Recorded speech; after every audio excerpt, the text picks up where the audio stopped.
ધરતીના અમીને માણસાઈના પાણી હજુ શોષાઈ નહોતા ગયા તે સમયની આ વાત છે. સંવંત 1916 ચૈત્ર મહિનો સોરઠ ઉપર ફૂલડે વરસતો હતો. ભાવનગર પંથકના ગોહિલવાડની રસાળી ભોમ આકરા તાપના દિવસોમાં પણ ઉનાળુ જુવાર અને રચકાની લીલી ઓઢણીમાં શીળપની લહેર માણતી હતી. કણબીની નાનકડી દીકરીઓ ગાજર, મૂળા કે મગની કૂણી શીંગો ખાતી ખાતી વાડીના ક્યારા વાળતી અને મધ ઝરતે સાદે ગાતી હતી. કિયા ભાઈના કુવા કરે કિચુડિયા રે, કિયા ભાઈની વાડીઓ લેરે જાય, આંબો મોર્યો ને આંબે ફળ ઘણા રે. રામનવમીનો રૂડો દિવસ છે. લીલી સીમમાં માનવીનો બોલાસ નથી. ખેડૂતોએ અગતો પાળીને ધોરીને પોરો દીધો છે અને પોતે સૌ ઉપવાસ રહીને ગામના ઠાકર દ્વારમાં રામ જન્મનો ઉત્સવ કરે છે. આખી સીમ સૂની પડી છે. એવા મોટા તહેવારના દિવસે પ્રભાતને પહોરે એક ફૂટતી મૂછોવાળો ઘોડેશ્વર વર્તેજ અને ચિત્રા ગામ વચ્ચે પંથ કાપતો ને રાંગમાં ફૂલમાળ ઘોડી રમાડતો ચાલ્યો જાય છે. ટોયાની બીક વિનાના મોરલા લીલા મોલમાં પોતાની જાંબલી ડોકની ભાત પાડતા ચણે છે. વર્તેજના આંબા વાડિયાની શાખો ચાકતી કોયલું ડાળે ડાળે હિંચકે છે. આવું સોને મીઠ્યું સવાર, આવા ગહેકતા આંબેરણ, ઊંચા ઘાટા ચાસટિયામાંથી ગળાઈને આવતો મીઠો પવન અને દેવ પંખીના ટંકાર. પણ ચૈત્ર મહિનાની આ છલકતી શોભામાં ઘોડેશ્વરનું મન નથી. આંકે રાખો ભાઈ, આંકો ઝટ બાપા, જોજો હો ક્યાંક રામનવમી રસ્તામાં ન કરવી પડે. પોતાની સાથે ખોરડા બાંધવાના કાટના 2 ગાડા હતા. તેના હાંકનારને રજપૂત આમ ટોકતો આવે છે. ગાડા કડકડતા ભર્યા છે. એક ગાડું મુળુ પરમાર નામનો રાજપૂત હાંકે છે અને બીજે ગાડે જગો મકવાણો નામનો કોળી બેઠો છે. વર્તેજ અને ચિત્રા વચ્ચેના કાળિયા આંબાની નજીક આવે છે ત્યાં રાજપૂતે જોયું કે 25-30 ઉતારું ભરીને બીજા 3-4 ગાડા ચાલ્યા જાય છે. સ્ત્રી પુરુષોનો આવડો મોટો સંઘ જાતો જોઈને અસવારે ઘોડીની લગામ જરા ઢીલી મૂકીને ચાલ વધારી. પલક વારમાં તો આંબી પણ ગયો. આગેથી એણે સંઘને ઓળખ્યો. લાગ્યું કે આ આપણા ગામના ગોરધન શેઠ અને ઓલ્યા રહ્યા એ તો દડવાના ચાપસી શેઠ. ત્યાં તો સંઘમાંથી પણ સામો અવાજ આવ્યો. ઓહો હો, આ તો આપણા રવાભાઈ, આ તો બાપુ. આવો, તમે ક્યાંથી? જય સ્વામિનારાયણ. જય સ્વામિનારાયણ.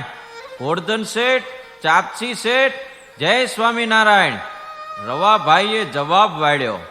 આપણા ઓરડા ચણાય છે તે એના સાટું કાટ લેવા હું ભાવનગર ગયો તો. ઠીક થયું, ઠીક. 2-3 શેઠિયા બોલ્યા. અમે સૌ ભાવનગર કારજ ઉપર ગયા ત્યાંથી આજ ઘેર જઈએ છીએ. સાથે 5-7 હજારનું જોખમ છે.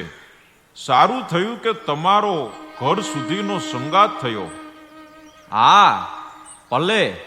જો એમ જ હોય તો આપણે સૌ સાથે ચાલશું, પરંતુ મારે હવે હોશિયારી રાખવી પડશે. એમ કહી રવાભાઈએ પોતાના કાટના ગાડા આગળ કર્યા. વચમાં વાણિયાના ગાડા રાખ્યા અને પોતે ઘોડેસવાર થઈ પાછળ ચાલ્યા.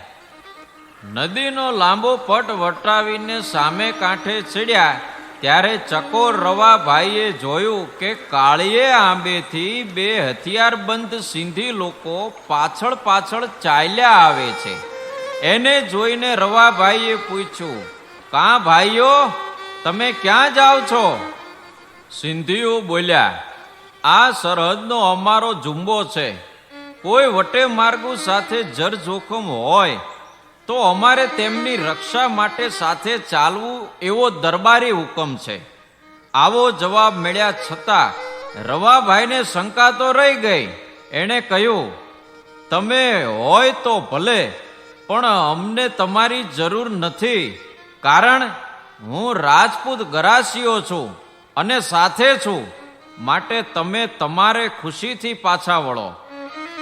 પણ વાણિયાઓ બોલ્યા, એક કરતા બે ભલા, માટે રવાભાઈ બાપુ ભલે ને એ સાથે આવે. રવાભાઈએ વધુ આગ્રહ ન કર્યો અને સૌ રસાલાએ આગળ ચાલવા માંડ્યું. રવાભાઈ કાઠિયાવાડમાં આવેલા પચ્છે ગામના દેવાણી ભાયાત વડોદ દેવાણીના ભાગીદાર હતા. સૌ ભાવનગરથી આવતા કાળિયા આંબા આગળ સાથે થયા હતા.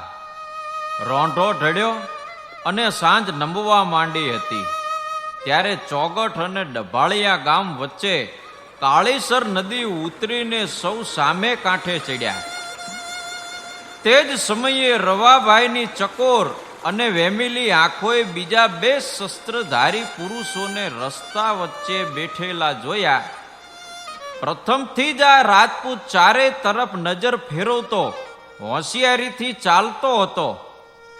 એમાં પોતે માર્ગમાં બેઠેલા શસ્ત્રધારી પુરુષોને જોઈ આડી અવળી નજર ફેરવી. ત્યાં તો દૂરથી આડે માર્ગે બીજા બે શસ્ત્રધારી પુરુષોને પણ પોતાની તરફ આવતા જોયા. એક તો પ્રથમથી જ સાથે ચાલતા બે હથિયારબંધ માણસો વિશે એને વહેમ હતો અને તેમાં આ બધો મેળ જોઈને એને ખાતરી થઈ ગઈ કે આ સાથે ચાલનાર શસ્ત્રધારીઓ જુમેદાર નહીં, પણ આ વાણિયાઓ ઉપર હેરું છે, ધીંગાણું કરવાનો વખત આવી પહોંચ્યો છે. એમ ધારીને પોતાની ભેટ કસી તલવારની કોટી છોડી હોશિયાર થઈ શું થાય છે તે જોતા રવાભાઈ ચૂપચાપ આગળ ચાલ્યા. આડે માર્ગથી આવતા બે હથિયારધારીઓ આગળ બેઠેલા બે આદમી સાથે ભળી ગયા અને ચારે જણાએ જેવા ગાડા ઢુકડા આવ્યા તેવા જ રસ્તા વચ્ચે ઊભા રહી પડકારો કરીને ગાડા ઊભા રખાવ્યા અને કહ્યું, અમને આમાં અફીણ હોવાનો શક છે, માટે આ ગાડાઓની ઝડતી લેવા દ્યો. ગાડા અટકાવ્યા એટલે રવાભાઈ તો ચેતી ગયા. પોતે ઘોડી ઉપરથી ઉતરી પોતાના બંને ગાડાવાળાને સાથે લઈને આગળ આવ્યા અને ઝડતીને બહાને ગાડા અટકાવ્યાનું જાણી આગળ ઉભેલા શસ્ત્રધારીઓને નરમાસથી કહ્યું, ભાઈઓ, આગળના ગામે દરબારી પટેલની રૂબરૂ તમે ખુશીથી તપાસ કરજો, પરંતુ આમ વગડામાં અંતરિયાળ ઝડતી ન હોય, માટે કોરે ખસો અને ગાડા હાલવા દ્યો. આટલું કહેતા કહેતા ઝુંબેદાર તરીકે સાથે ચાલતા બે માણસો માયલો એક બોલ્યો, દરબાર, તમારા કાટના ગાડાની ઝડતી નથી લેવી, માટે તમે તમારા ગાડા હાંકીને હાલતા થાવ અને આ બીજા ગાડાઓની ઝડતી તો લેવી જ પડશે. રવાભાઈ આ પ્રપંચ પામી ગયા. સાથે ચાલતા બંને આદમી ઝુંબેદાર નહીં, પરંતુ આ લૂંટારૂ ટોળકી માના જ માણસો છે એમ ખાતરી થઈ ચૂકી. પોતે બોલ્યા, ભાઈઓ, આ બધાય ગાડા મારા છે, કાટના ગાડા કાંઈ નોખા નથી. તમારી મતલબ હું જાણી ચૂક્યો છું, પણ ભાવનગરની જમણી ભુજા ભા દેવાજીનું નામ તમે જાણો છો ને? તેનો હું વારસદાર છું. મારા દેહમાં પ્રાણ હશે ત્યાં સુધી તમારી ઈચ્છા પૂરી નહીં જ પડે.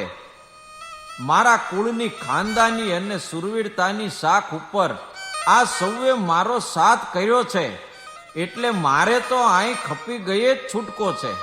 માટે હજી હું હાથ જોડીને કહું છું કે ભાઈઓ, જાળવો અને અમને જવા દ્યો. આજે રામનવમી છે, મારા મોંમાં નકોરડો અપવાસ છે, નાહક મારા જીવને કલેશ થશે, માટે કોરે ખસી જાઓ. લૂંટારાઓએ એકબીજાની સામું જોયું. પોતાની સિંધી ભાષામાં એવું કંઈક બોલ્યા કે આટલા બધામાં ફક્ત આ એક જ છે. એટલામાં એક જણે દરબાર ઉપર ખેરના ધોકાનો છૂટો ઘા કર્યો, પણ સમય સૂચકતા વાપરી એ ઘા ચૂકવી રવાભાઈ પોતાના સાથીઓ તરફ જોઈને બોલ્યા, ભાઈઓ, હું એકલો છું, વળી ઉપવાસી છું, દુશ્મનો વધારે છે, તમે ફક્ત મારી પીઠ સંભાળજો, બાકી તો સ્વામિનારાયણ સહાય કરશે. એટલું બોલીને રવાભાઈએ તલવાર ખેંચી. વાણિયા તો સૌ બીકથી દૂર ખસી ગયા. સાથેના રજપૂતોમાંથી એ રજપૂતાઈની રજ ઉડી ગઈ. પણ જગો કોળી હાથમાં મોટું આડું લઈને દુશ્મનોના ઘા ઝીલવા રવાભાઈની પીઠ પાછળ આવીને ઊભો.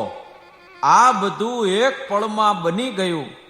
ધોકાનો ઘા ખાલી જવાથી લૂંટારાઓ વધારે ખીજાયા અને રવાભાઈ હજી તૈયારીમાં હતા ત્યાં તો દુશ્મનોમાંથી એકે જોરથી રવાભાઈ ઉપર તલવારનો ઘા કર્યો. રવાભાઈ જરા પાછળ હટી ઘા ચૂકવવા ગયા ત્યાં તો હાથના જમણા કાંડા ઉપર બીજો સખત ઘા પડ્યો. એક તો પોતાને નકોરડો ઉપવાસ હતો, તેમાં પાછા હટતા ઠેસ આવી અને ઉપરથી ઘા પડ્યો એટલે રજપૂતનું શરીર લથડ્યું અને લથડતા શરીર ઉપર દુશ્મને તરત જ લાગ જોઈ બીજો ઘા કર્યો.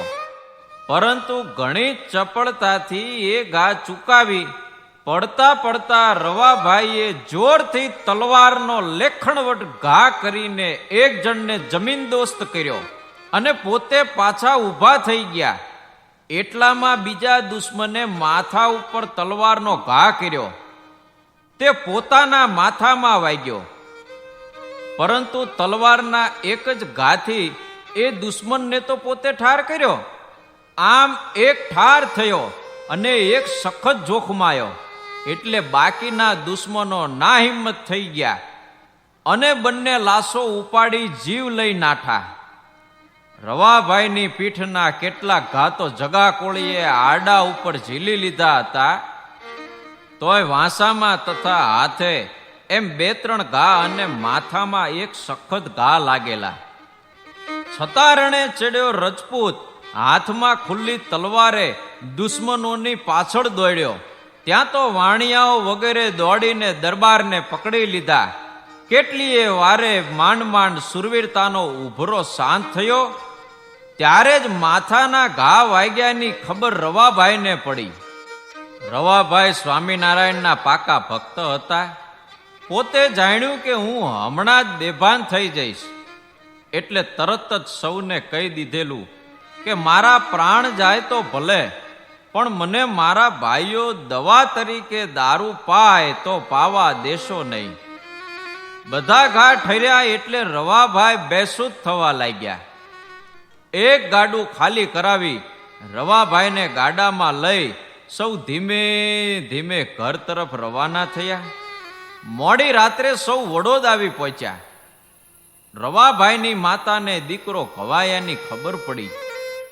માતાએ મોઢામાંથી દુઃખનો એક ચુકારો ન કાઢ્યો, પણ તેણે તો તેટલું જ કહ્યું, મારા દીકરાનું ગમે તે થાય, પણ મારી વસ્તીના જાનમાલનું રક્ષણ થયું એટલે મારો રવોભા જીવતો છે એમ જ હું સમજુ છું, અને મારી તો આજ રામનવમી સુધરી. આ સુરવીરતાના સમાચાર તરત જ ભાવનગર મહારાજ જસવંતસિંહને મળી ગયા. તેમણે ખાસ વડોદ કેવરાવ્યું કે રવાભાઈ સાજા થાય ને માથે પાણી નાખો ત્યારે અમને ખબર આપજો. 2 માસ પડદે રહ્યા પછી રવાભાઈને માથે પાણી નાખવામાં આવ્યું. ત્યારે મહારાજાએ સોનાની મૂઠની તલવાર તથા સોનેરી સેલું ભેટમાં મોકલ્યું. ભારે શાબાશી આપી, સુરવીરતાની કદર કરી. આ પછી કેટલાક વર્ષે ભાલ પ્રદેશના એક ગામમાં ચોરે ડાયરો મળ્યો હતો. નવાબખા જમાદાર નામનો એક વૃદ્ધ સિંધી ત્યાં મહેમાન તરીકે આવેલો. જમાદાર ડાયરાઓમાં બેસવા વાળા એટલે અફીણના બંધાણી હતા. ચોરે કસુંબો નીકળ્યો. જમાદારે કસુંબો લેતા પેલા આંગળીથી છાંટા નાખી, રંગ છે રવાભાઈ રજપૂતને, એમ રંગ આપી કસુંબો લીધો. સૌ દાયરાને કૌતુક થયું. સૌએ પૂછ્યું, રવાભાઈ કોણ? જમાદારે ઉપરના ધીંગાણાની વાત કરી. ભાવનગર રાજના ભાલ પંથકનો હું જમાદાર હતો.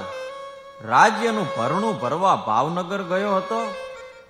ત્યાં કેટલાક વાણિયાઓ 5-7 હજારના જોખમ સાથે નીકળવાની બાતમી મળવાથી મારી બુદ્ધિ બગડી. અમે 6 જણાની ટોળીએ તેમનું હેરું લીધું.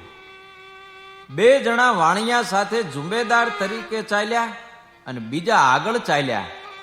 કાળીસર નદી પાસે અમે ભેટો કર્યો અને પછી ધીંગાણું જામ્યું. એ ધીંગાણામાં મેં નજરે જોયું છે કે ખરો રજપૂત તો એક રવોભાઈ. ત્યારથી હું રવાભાઈ રજપૂતને રંગ આપ્યા પછી જ કસુંબો પીવું છું અને અલ્લાહ પાસે મારા ગુનાહની તોબા પોકારું છું. આ વાતને બન્યાને આજે 1923માં 83 વર્ષ પૂર્ણ થયા.